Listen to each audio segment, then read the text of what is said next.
Yo, Adam Saxon with Guy in a Cube, and in this 2-Minute Tuesday, we are going to look at the new action navigation for buttons. All right, the buttons and the navigation action are part of the March 2020 Power BI Desktop release, so make sure that you are on the latest version of Power BI Desktop, which is the March 2020 release as of the recording of this video. That release introduced 2 new actions for buttons. The one we're going to focus on in this video is the navigation action, and make sure you stick around for the whole thing because I'm going to show you a side benefit of using this action type for buttons.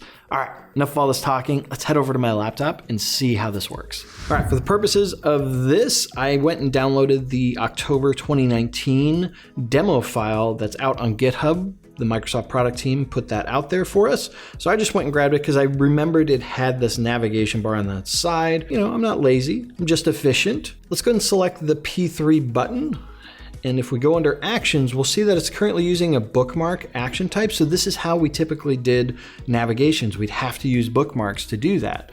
So now what I can do is change the type to page navigation and then select my destination of P3. All right, I'm gonna hold Control because I'm in Power BI Desktop. If this was published to the service, you wouldn't need to hold down Control. So I'm gonna Control click and bam, that takes me over to the page 3. And now if I select the page 2 button, I can go back to actions here and I can change that to page navigation and then change this to page 2. Right? And then when I select Control click that button, bam, back to page 2. That's amazing. So few clicks to get this to work if you're just looking for buttons to do navigation type items.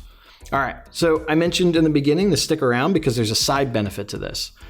Maybe some of you caught this, maybe some of you didn't. I changed the action from bookmark to page navigation, right? So what that means is, remember I said we had to use bookmarks for the navigation pieces. So we can go up to View and go to Bookmarks. And here we'll see that we've got all these different page groups on the given item. So let me expand page 2's group and we'll see that we've got 3 bookmarks. Now all of these have 3 bookmarks. That's a lot of bookmarks, right? And you got to manage all of this. And so one thing we can do here is the home piece. That's the one that's doing the page navigation.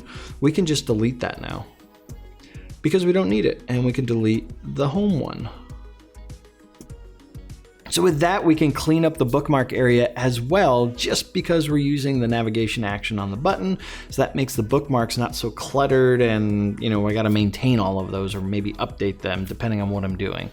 And so we don't need to use bookmarks anymore for navigation, which is bananas. All right, I want to hand this off to you. What do you think? Was this bananas? Do you think it's bananas? Are you making use of the new navigation action type for buttons? Let me know down in the comments below, or just give me a hashtag bookmark if you're just happy you can clean up some of those bookmarks. If you like this video, be sure to give it a big thumbs up, smash it if you so desire. If it's your first time here, hit that subscribe button. And as always, from both Patrick and myself, thank you so much for watching. Keep being awesome, and we'll see you in the next video.